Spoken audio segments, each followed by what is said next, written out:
In today's video, I'm going to teach you how to create a journal in Xero.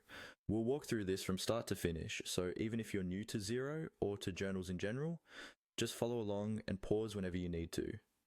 First, make sure you're logged into Xero.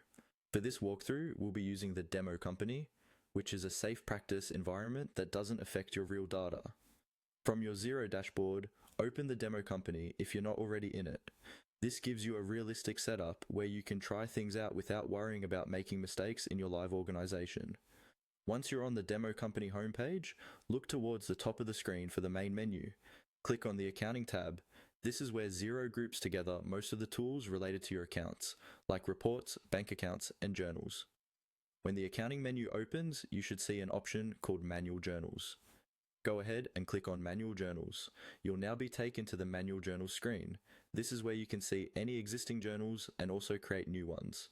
To start a new journal, look for the button that says New Journal and click it. This opens a fresh journal entry form. Now it's time to fill in the details.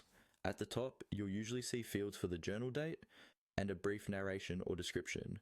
Choose the correct date for the transaction you're recording and add a clear description so that anyone reviewing your accounts later understands what this journal's for. Something short but specific works best, like month-end payroll adjustment or reclassify office expenses.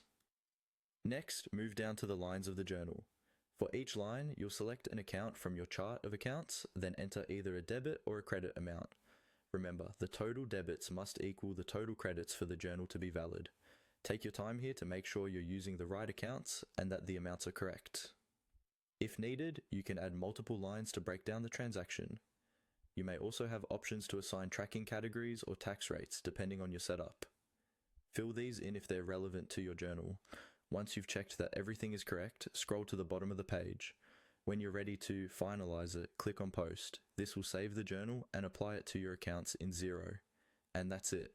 You've created and posted a manual journal in Xero using the demo company.